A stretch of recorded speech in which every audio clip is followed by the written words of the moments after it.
What up, ladies and There it gentlemen? is. I was a little bit delayed, Woo!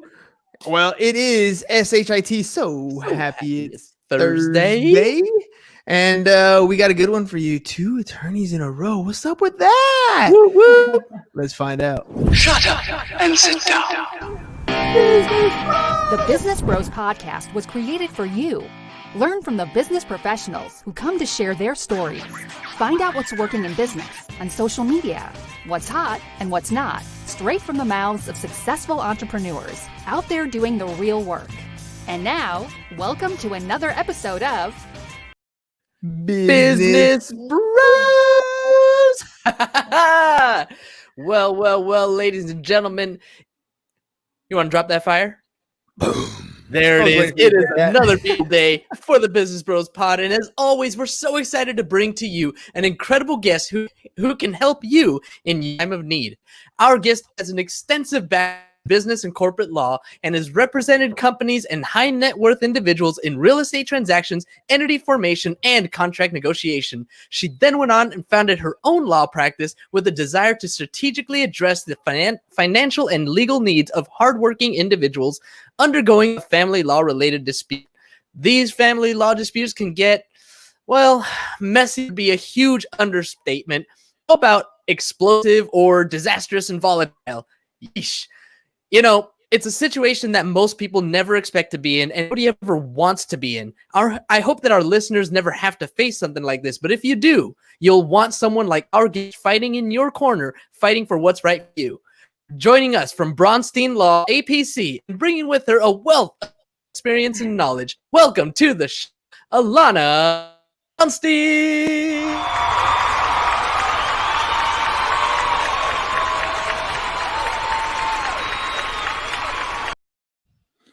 Yo. All right. Oh, I changed the background just because I thought James was going to be on. Then he took a little snap break.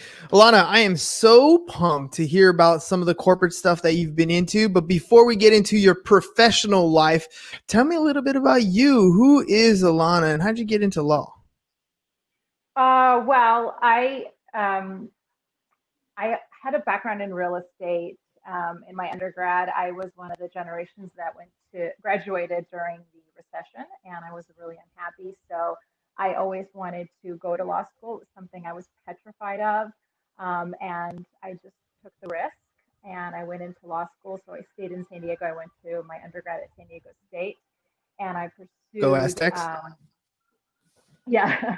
So I stayed in San Diego. I went to Cal Western, which was a great school, and I got that higher education that I wanted. And then I wanted to continue into real estate and follow the path of least resistance.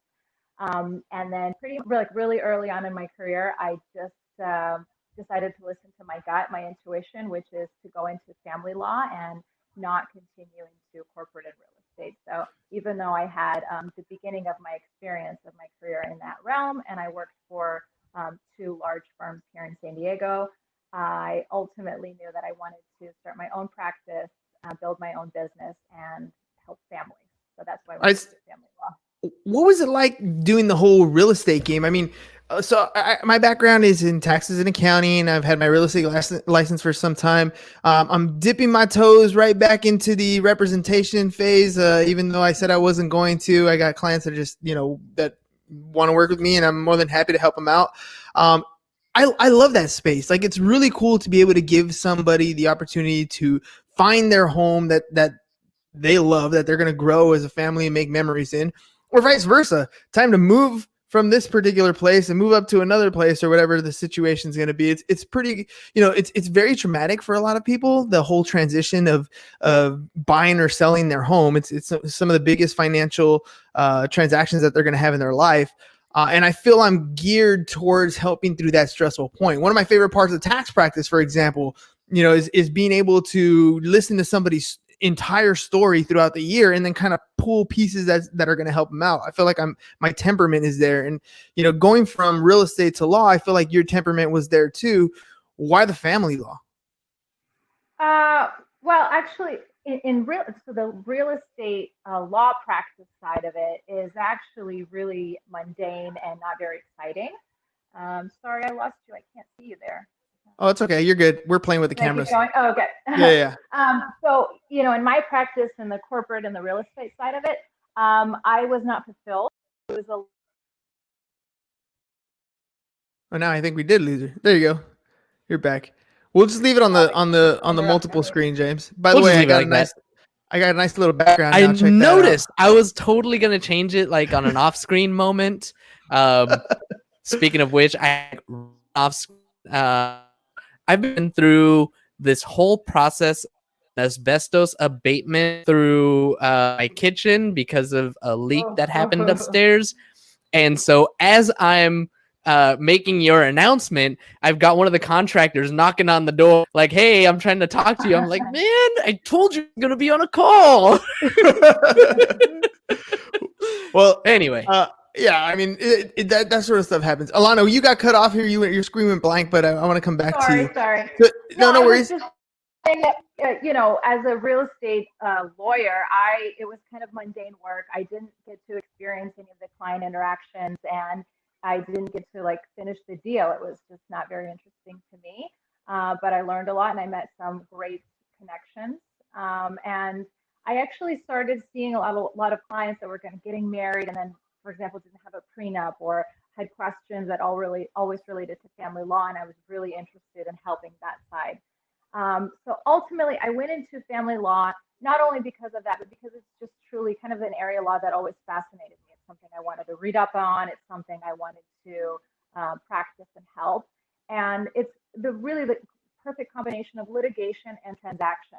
So I'm helping people that truly have to fight for their rights, for if it's custody, on a trial issue, that's a disagreement. Or really help people come together, mediate, make transactions, enter into stipulations so that they don't have to go to court. So it's a really great combination of those two things. And then I was starting my family of my own, so I wanted to have that balance and be my own boss.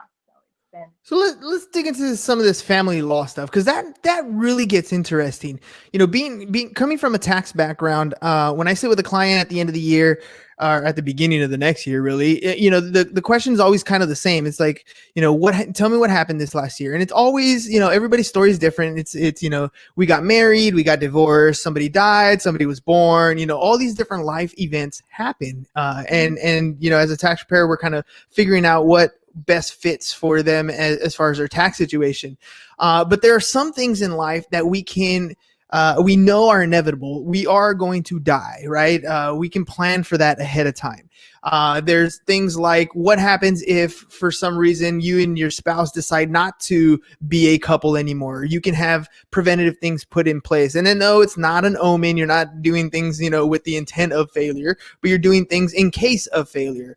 There are a lot of struggles that happen when somebody passes away in a family and things are not in a trust. There are a lot of things that go that stir up a household when you have a divorce and it's not amicable and you have to split assets. And I'll give you a funny story. I mean, when I was 21 years old, started my first business, bought my first house, bought another house in Vegas. James and I thought we were on top of the world, for example, right? And, I was dating my wife at the time and we're, contemplating getting married. And I was like, before we get married, you're going to sign a prenup. And she was like, hell no, I'm not. Right? By the time we got married, I was completely broke and I had failed at everything in my business life and I had to start over. So she married me at my brokest, which means, she really does love me. Right. But the point was, I had brought that up, and that is not an easy conversation to have. Right. Your spouse doesn't want to hear about what happens if we don't make it. It also involves money, not an easy conversation to have. Yeah, but the way I look at prenups, and I love working on prenups with couples that are engaged or plan on getting married. I always explain it to them that it is financial planning when you get married. It's how you're going to invest your money. When are you going to buy a home? How are you going to run your businesses? These are things that, yes, you're contemplating potentially what can happen if you get divorced.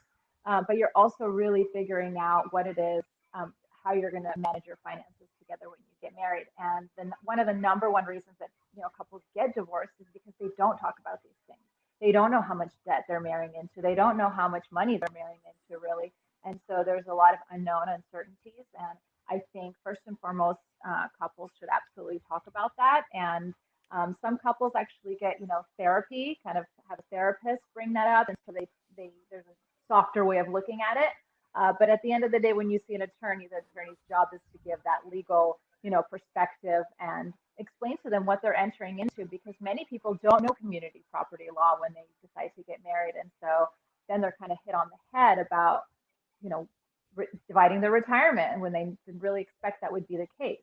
So I think it's really important. And I believe that the stigma is not there so much anymore because millennials and just our generation is more open to it. We're also getting married much later, and so a lot of people are accumulating assets. So it's an important conversation to be had, but it's not for everyone.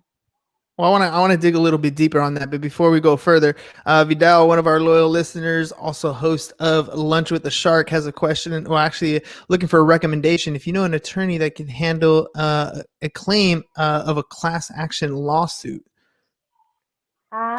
I do potentially. If you can send my email, you can email me. I'm more than happy to make the connection. We're gonna have James throw your banner up here so Vidal can reach out to you, send you a DM, and. All right, so let's talk a little bit more about this family law planning and making sure you're doing things ahead of time. You're absolutely right. I mean, the number one reason why people end up getting a divorce usually stems from some sort of financial, whatever it is, however you agree or disagree. And I know firsthand, talking to plenty of couples, how people handle their money is completely different from household to household. There are some households where everything is 50%, right? You have a job, everything goes into, their own accounts, and maybe they split every bill 50-50, or, one spouse handles the mortgage and the other spouse handles all the interim bills, or everything goes into one pot and, you pay your bills all together. There's other households where, one spouse works and handles all the finances and the other one's in the dark. Right. And how I can't be a judge on that sort of situation, on what is the best way to do something, because I think it's a personality issue. But having that conversation is important, right? Being able to think about this up front is vital to not just your financial health, but the health of your relationship. Mm-hmm. Yeah. First of all, I totally agree with you. I think I always say this: everyone's normal is different.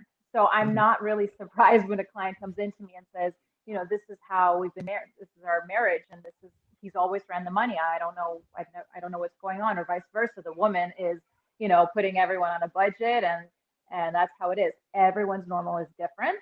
I don't think there's a right way to do it. So truly, it's so different for every family.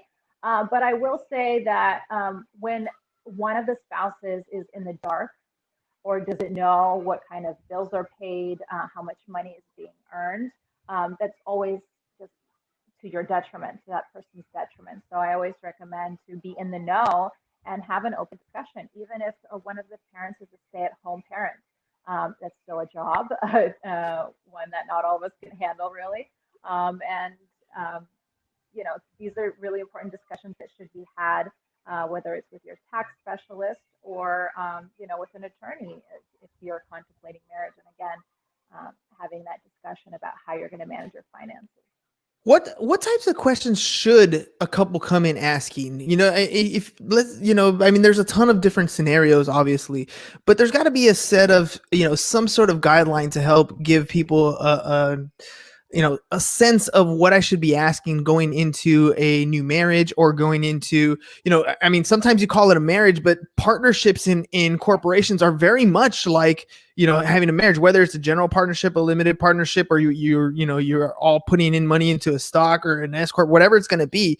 When you're deciding to put in a monetary compensation or a monetary, like a capital investment into something, you're entering, whether you call it a marriage or a partnership, you're entering into an agreement. What kinds of stuff should we be thinking about as we enter these agreements into, what should we be asking an attorney or, our tax preparers or such, those types of professionals? I think, when you're, it depends on where you're at in the stage, right? So if you're contemplating getting married and you have a house and maybe you have a business, you want to know what are your ramifications. Like, what happens if I sell this business and we're married, or what happens if I have a prenup versus just what's the standard community property laws? Like, what's going to happen with my assets? The questions are different versus if you are already married and then you decide that you want to have a post-nuptial agreement, which is just it's like a prenup. It's just during marriage. So if one spouse wants to maybe purchase homes and have rental property and flip them, and so that's not something that they want to be categorized as community property, then they have a post-nup. The questions are different just depending on where you're at in the. Hold on. I like the whole idea of a post-nuptial, right? So this is the concept. Correct me if I'm wrong. This is what happens in the event that you do separate. If you separate, this is how we are going to disperse things afterwards. But it's created once you've already entered the agreement. It's not necessarily when you're separating. It actually can be, when you're married, but you don't have a prenup. And so the standard of the disclosures that you have to make to your partner, because now you're married, are much, much higher than they are if you're just getting a prenup. With a prenup, you obviously have to disclose all of your assets, but you don't have quite that duty of disclosure that you do now that you're married. And this is your business partner, essentially. So you got to make more disclosures, but you don't necessarily need to be in the process of separating. It could be just that, maybe you want to recharacterize a particular asset. Like if you inherited something from a parent, and maybe now you want to characterize it as community property versus your separate property, or you want to divide certain assets and you didn't have that opportunity prior to marriage. So that's when you do the post-nup. So it's not necessarily that you're getting separated, but this post-nuptial would take effect, assuming if you were separated. No, it could still take effect during your marriage. Again, if you're changing the characteristics of a property or an asset, you could have a post-nuptial agreement that says we don't intend on getting married, but we want to recharacterize certain property. Or perhaps if you want to say, actually my retirement, I want it to be all my separate property. If we get divorced, then you can discuss that, but you're still happily married. Yeah. Well, I mean, the happiness is always the goal. It's just, you also want to make sure that you're happy if something doesn't work out, right? Because I mean, that gets super crazy. I mean, you've seen individuals get completely destroyed. Sometimes it's one spouse gets decimated in a divorce and the other one, benefits because, they didn't come in with very much or whatever the situation is. And on the one sense, that's the financial aspect between the two people in that relationship. Oftentimes we're dealing with some other issues too, like children, for example. And once you start stepping into that bounds, how does that really affect the planning that you have in place? You might have had a prenup prior to getting married, but then you got together, you made, little spawns of yourselves, and now you're going to go through a separation. And now it's more than just what you came into the relationship with. That's the prenup stuff. Now you got children involved. How does that affect it? So, in the prenup stage, you can't discuss anything related to child support or child care. So that's just its own issue if you divorce and you have to figure out custody and child support. But it could affect, how you divide a home, for example. If the prenup says the home is going to go to the husband because that's his separate property, but now there's children involved, where is the wife going to go? And so you can, discuss that issue if you're in the middle of a divorce, and you can apply the prenup to certain issues and not to others.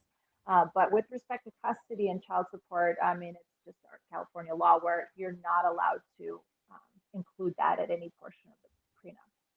All right, I have to ask. Anytime I talk to a family attorney, I got to ask.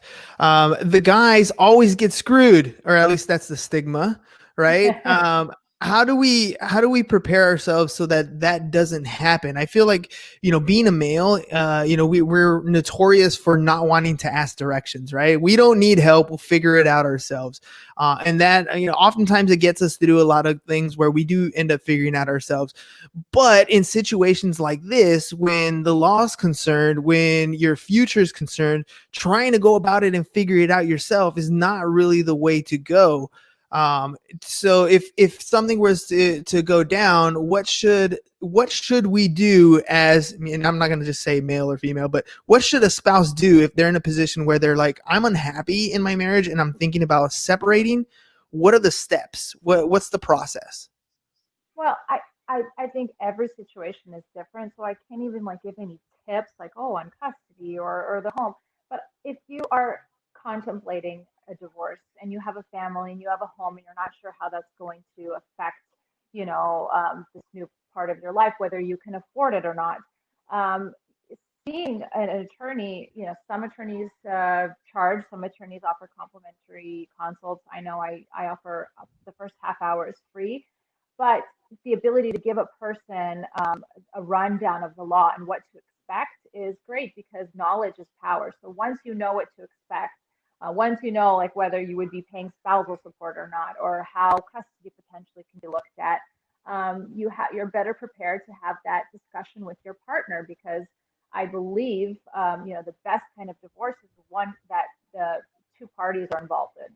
Right? It's not something that you just go to the attorney's office and you plan and then you spring it on the other party. It's something that must be discussed between the individuals. It's something that has to fit the family and the children. And so just getting advice prior to making any rash decisions is invaluable. But I don't think men are getting screwed over. No. I mean, it's just the right? It's a stereotype. It's a stereotype for a reason. Yusuf, I'm gonna tell you a little bit about how we do the whole podcasting space towards the end of the show. So stay tuned. Alana, we're gonna take a quick little break so James can get in his insurance tip of the day. But when we come back, I want you to think of a good story that we can learn from. Something, no names, but something that you've seen happen that could have been prevented or avoided. Okay.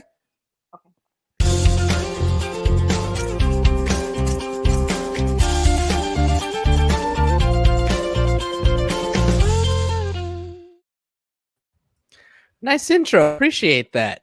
All right, ladies and gentlemen, today we're going to get back to cyber liability, especially if you're building a website. So last week I talked about cyber liability. I wanted to bring it up again for anyone out there who might have missed it. When I talked about it last week, I meant cyber ransom, which is something that's very much on the rise lately. Again, it's when someone steals your data and to destroy it unless you pay them. Cyber liability policy will cover you for that. But one that I learned today, a client was in the middle of building her website.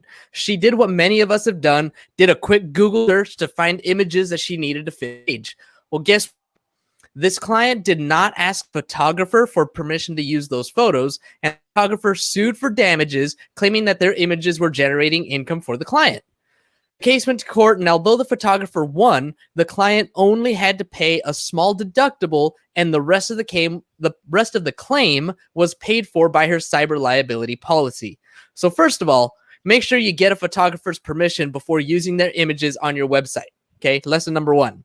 And lesson number 2, get yourself a cyber liability policy, because the fact is, you don't know what you don't know. And it's better to have it and not need it than to need it and not have it. As always, if you have any questions or need any advice, give Pipeline Insurance a call at 877-928-9994. And for more insurance, follow me on Twitter at InsuranceBroHam.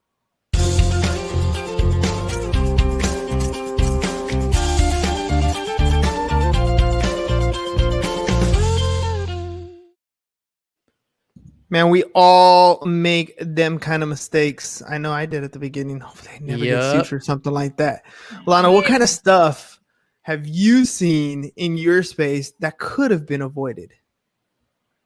I have seen a lot of times where couples go to a mediator or they do their divorce online, and they often run into issues and they come to an attorney to get it fixed. So I advise, people that, first of all, shop around, make sure, you're hiring the right person, someone that's qualified, whether it's an attorney or just a mediator that's going to represent both of you guys. But, getting legal advice and not doing it on your own. Right now, it's super easy to just Google everything and become an expert at any particular area. Quote, unquote. Quote, yeah. YouTube University. Ultimately, you don't know what you don't know. And so you got to hire, someone to help you get the job done and get it done right, so that you're not back in court or back on, post-judgment issues trying to fix things that you didn't intend to do. All right, Lana, I want to know you. Yeah, good answer. Yeah, I want to know. You've been in business for yourself now. You wanted to get away from, open up your free time to be able to come and go as you needed to. What's been some of your, like, maybe, I don't know, I don't say major, but what are some of the struggles you're going through in your business that you're working on to resolve right now? What are some of the hiccups that you've come across? Well,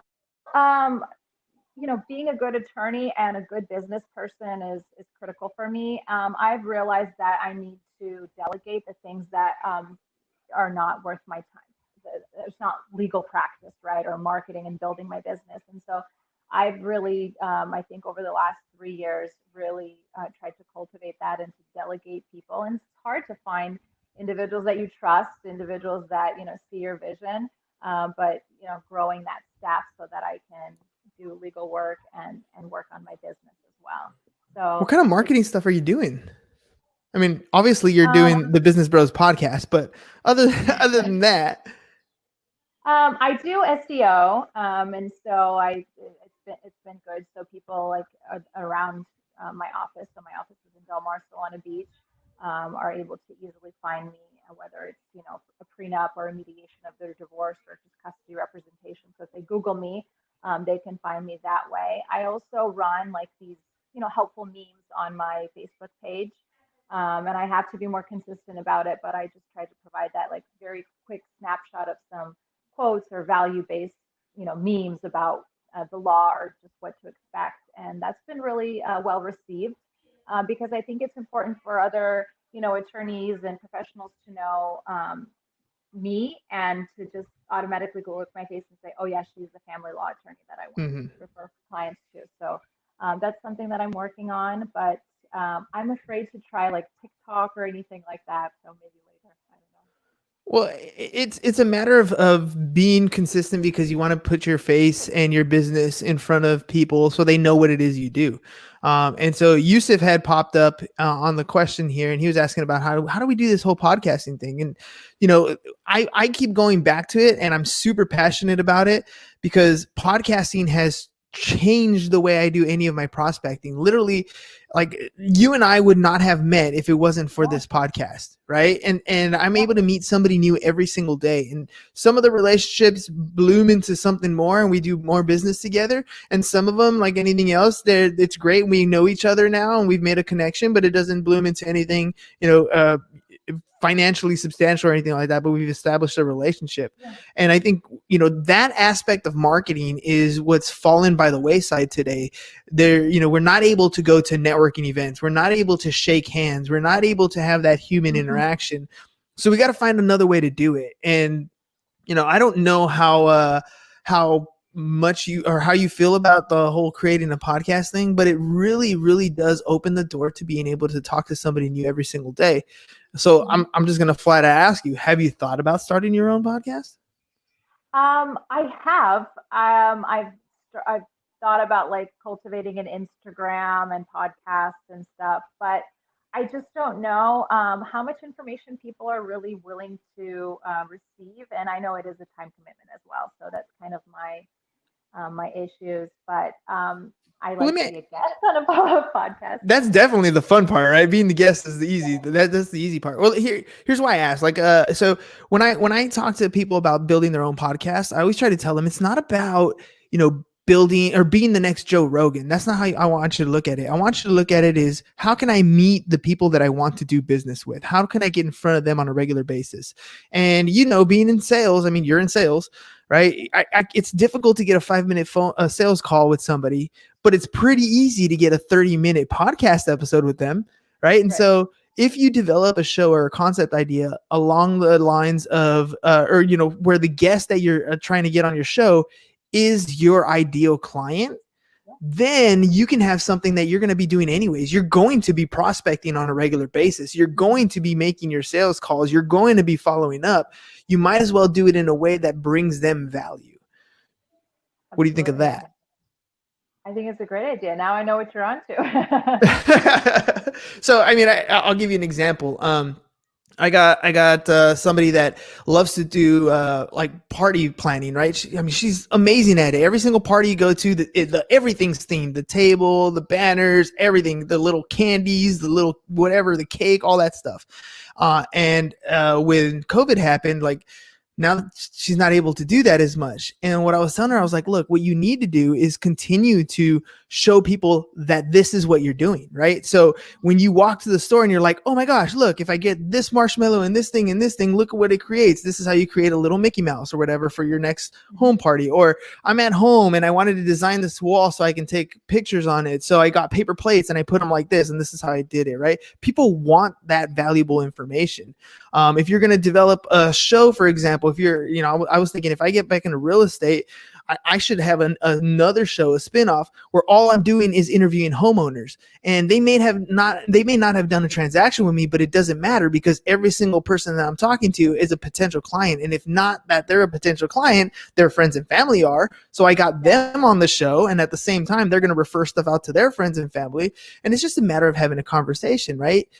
Now, when I come up to somebody, I'm like, hey, are you interested in buying a house? They're going to be like, dude, I'm not interested right now. But if I say, hey, are you interested in coming on my podcast and telling me your home buying experience? Yeah. That's a whole different ballgame. And that opens up the door to talking to people.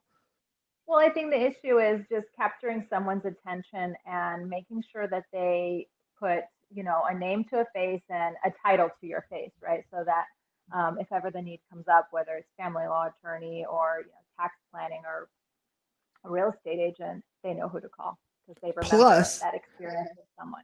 Yeah. Plus, you were talking about putting content out for your other platforms. Now you got a 30-minute show. We break it up into small pieces and you just plaster that on all your stuff.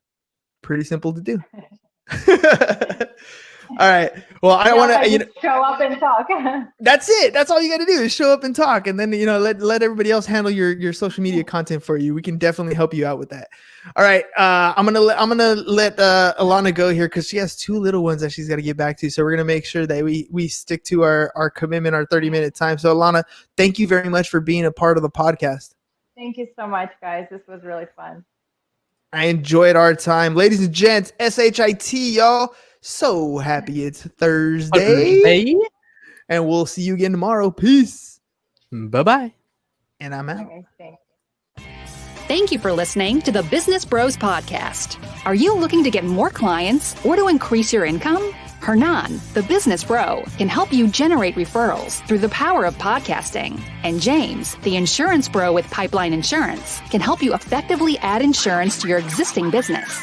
If you are ready to create wealth today and generational wealth for tomorrow, email businessbros@csfirst.com to schedule a free consultation or join the Business Bros Network, www.businessbros.biz.